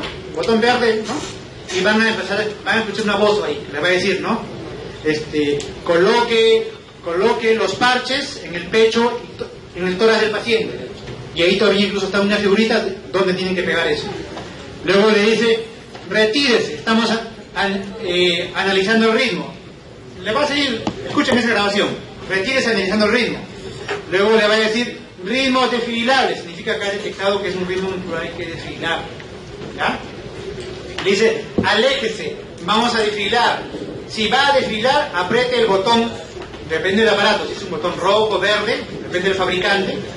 ¿Por qué? Para que ustedes mismos activen, porque el aparato ya detectó, ya sensó el ritmo. ¿Ya? Facilita el trabajo. En cambio, en el otro desfibrilador de hospital, en el convencional, es el médico el que decide. Él analiza el ritmo y decide si hay que hacer o no. Obviamente el otro aparato de hospitales es más efectivo, pero a no tener nada, esto es una gran ayuda, una valiosa ayuda. ¿No? Entonces, lo que estamos viendo del soporte vital básico, no solamente sirve para reanimar, sino también para prevenir. Y debe estar unido a todo un sistema médico de urgencia, ¿no? Esto lo vamos a pasar, ¿no? Entonces, repito, estamos haciendo el RCP básico, o sea, soporte vital precoz. Por lo tanto, debemos iniciar en menos de, ¿cuántos minutos? En menos de 4 minutos de producido el paro, ¿no? Y esto ya sería el soporte avanzado, fíjense. Paciente con tubo endotraqueal, paciente con medicamentos, con monitores especializados. Esa es la diferencia entre el básico y el avanzado. El avanzado lo hacemos en el hospital, o si fuese en el prehospitalario, con un equipo especializado que tiene todo un coche de paro. Entonces, los dos grandes componentes del RCP básico, nuestro masaje, nuestra ventilación, nuestro desfibrilador automático externo, es parte del RCP básico, si es que lo tenemos. Y el RCP avanzado ya es con todo esto, ¿ya? Nuevamente, rápidamente la secuencia, ¿no? Decía, alguien me dice, una persona se ha desmayado, de repente está en paro. Al seguro de escena. Acá no lo está hincando como un no lo está clavando, no lo está saltando. Sino, ¿por qué? A ver, si ustedes son acuciosos, yo sé que esto es un gráfico, ¿por qué estará haciendo esto ese señor con un palo? Porque hay un cable, ¿no? Yo no sé si de repente fue una electrocución, está verificando. Aseguro la escena. Aseguro la escena. Segundo, ya voy a tratar de saber si está en paro o no. ¿Qué veo? Conciencia, ¿no? Conciencia y respiración, ¿sí o no? ¿Está usted bien? No responde. Significa que está inconsciente. Y además de eso no respira, ¿qué hago? Activo el sistema de emergencia médica. Pido ayuda especializada, doy todos los datos y pido incluso que me traiga un desfibrilador automático externo. Y en el mejor de los casos me llegará una unidad como esta. Y en la mayoría de los casos de repente no me va a llegar nada, ¿no? Es lo que pasa muchas veces en nuestro medio, ¿no? Siempre lo mejor, si yo sé que voy a reanimar a la persona, está en paro, hay que colocarlo en la posición adecuada. La posición para reanimar es esta. Si estaba de costado, lo voy a poner boca arriba, superficie plana y dura, superficie plana y dura. Si el paciente estaba de vacaciones, se atoró, hizo el paro estando en una hamaca, no lo voy a reanimar en la hamaca, en la vida, ¿no? Superficie plana y dura. Si es una cama, hoy en día hasta en los hospitales tenemos camas a veces de muy mala calidad. ¿Qué hago? Al suelo, o salvo que tengo una camilla que sí sea dura, que me va a permitir hacer la maniobra. Esta es la posición. Boca arriba, superficie plana y dura. Acá ya activó el sistema de emergencia médica. Como esté en el hospital, estará llamando al equipo del coche de paro. ¿Y qué está haciendo? Como es personal de salud, ¿qué está haciendo? Como es personal de salud, ¿qué está haciendo? Pulso, ¿no? Activaba, uno activa y el otro pulso, ¿no? Definitivamente no hay pulso. Empiezo a hacer el masaje. ¿No?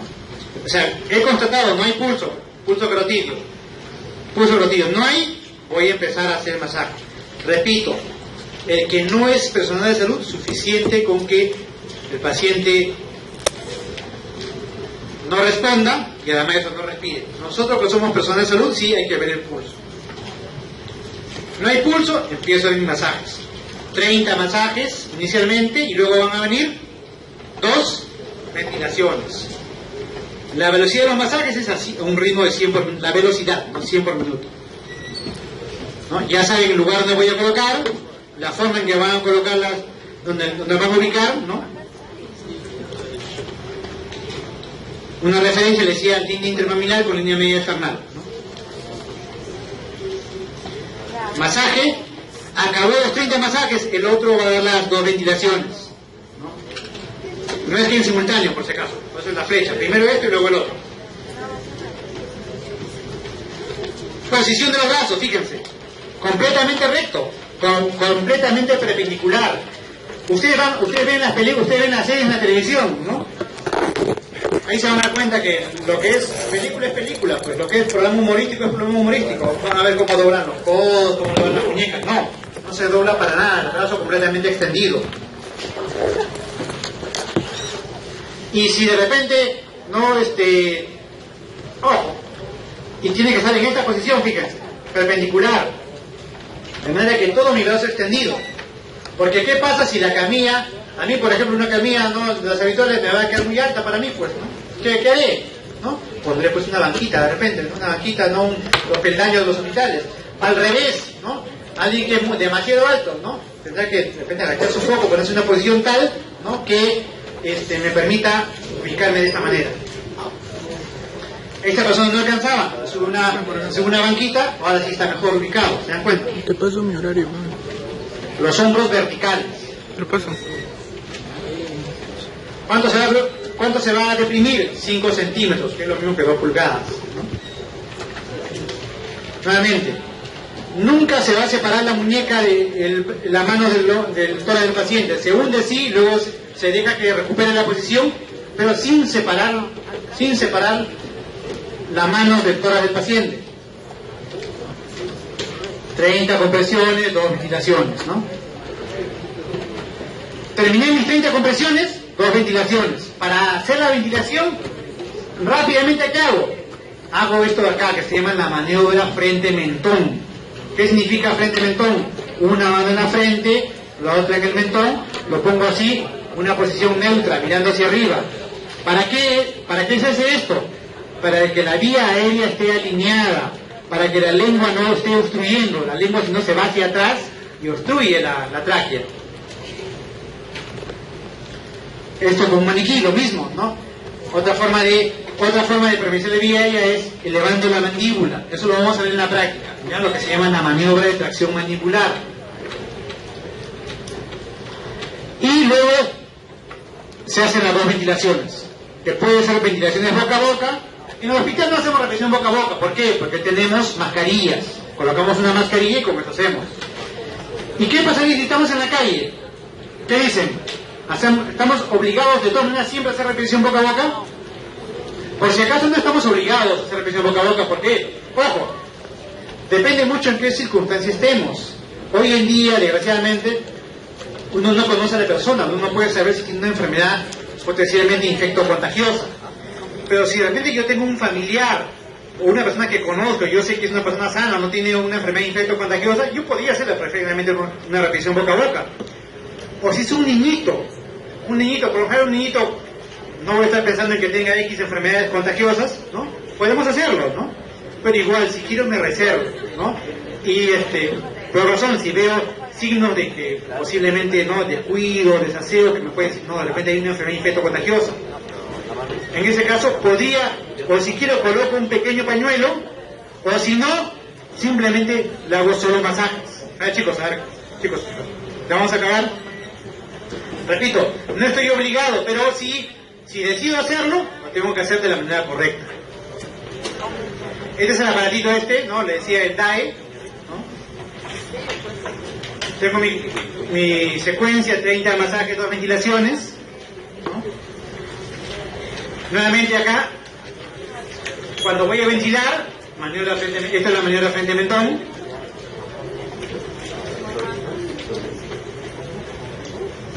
Entonces, ¿cómo chequeamos el pulso, no? ¿Cómo chequeamos el pulso? Pulso carotidio, ¿no? Pulso carotidio. No viene pulso, empiezo mis compresiones. Fíjense, ¿cuántas voy a dar? ¿Cuántas? Ahí está contando, ¿no? 3, 4, 5, ¿no? Hasta que llegue a 30, ¿no? 29, 30. ¿Qué sigue? 2 ventilaciones. 1, 2. ¿Qué sigue? ¿Qué sigue? Otra vez 30 compresiones, así. 32, 32. ¿Cuántos ciclos? 5 ciclos. ¿Que en tiempo promedio cuánto tiempo es? ¿Qué pasó después de 2 minutos? ¿Qué hago? Reevalúo. Pulso, ¿no? Y si hay pulso, si respira o no respira. Y si llega mi ayuda especializada, ya pues le cedo la posta a ellos, ¿no? Ellos van a tomar la batuta, ¿no? Entonces ellos sacarán el desfibrilador automático externo, o si tienen un desfibrilador convencional, harán todo su soporte avanzado de repente, ¿no? Pero yo no me detengo hasta que ellos me digan, porque ellos van a sacar su aparato, le van a colocar los parches del DAE, ¿no? Y ya me dirán cuándo suspendo. Cuando colocan el DAE, repito, el aparatito les dice qué van a hacer. Ustedes solamente lo encienden, apretan el botón de encendido, ya sea power o sea on, encienden y el parlante del aparato le va a decir qué tienen que hacer luego. Le va a decir, fije los electrodos en el pecho, ustedes van a colocar los parches ahí en el pecho. Luego le dicen, ¿no? Espere que el equipo está analizando el ritmo. Esperan ahí un costadito ahí. Luego le dice, aleje a todos de la víctima que estamos analizando el ritmo. Y ustedes ahí alejados. Porque si ustedes están moviendo, van a interferir, va a salir cualquier señal y la máquina va a creer que de repente tiene un ritmo. Está analizando el ritmo, ¿no? Y luego de repente le dice, ritmo desfilable, seleccione y descargue, ¿no? Y ahí hay un botón que está parpadeando, está centelleando. Y ustedes proceden a apretar eso y llevar la descarga eléctrica. Dio la descarga eléctrica, inmediatamente ¿qué hacen? Reanudan los masajes, 5 ciclos. Después de los 5 ciclos, recién otra vez reevalúan al paciente, igualito. Si ya salió del paro, enhorabuena. Y si no, seguirán con lo mismo. Igual, o sea, le va a pedir siempre. Se retira, no toca al paciente. Ritmo desfilable hay que descargar. Espere que el equipo vuelva a analizar. No toca a la víctima, ¿no? Si el paciente salió del paro, ya salió del paro, y siguen ustedes en la calle, en la vía pública, la posición adecuada es esta, posparo, la llamada posición de rescate, fíjense, de cúbito lateral. ¿Por qué esta posición adecuada si están en la calle? ¿Por qué será adecuada esta posición? ¿Por qué no boca arriba? Se ahoga, pues. ¿Por qué no boca arriba? Porque todavía se puede obstruir, ya sea con la lengua. Ustedes ya han hecho la clase de Heimlich, ¿no? Ya saben que la principal causa de obstrucción de la vía aérea de una persona inconsciente es la lengua, ¿no? O puede tener secreciones, ¿no? Se puede aspirar, se puede atragantar, ¿no? ¿Y cuando decimos hasta acá nomás, suspendemos? Cuando llegó el soporte avanzado, también cuando se agotó el animador, ¿no? O cuando ya pasó ya más de 10 minutos, ¿no? Y algunos pueden decir hasta 15 minutos y sin éxito, ¿no? Hay algunas excepciones, sí, en ahogados, en hipotermia, pero por lo general, 10-15 minutos no salió, suspendemos, ¿no? O también si me dicen, no, resulta que es una persona con una enfermedad ya terminal, un cáncer ya metastásico, ¿ya qué vamos a hacer? ¿No? Estamos maltratando más a esa víctima, ¿no? Bueno, pues hacemos todo lo que podemos por nuestro paciente. Hacemos todo nuestro mejor esfuerzo. Pero hay que saber reconocer cuando ya no se puede, ya no se puede, pues, ¿no? Entonces hay que saber decidir cuándo, hasta aquí nomás, hicimos nuestro mejor esfuerzo y ahí nomás. Preguntas. Preguntas. ¿Tiene clase? Ya no hay problema. Sí. Le están colgando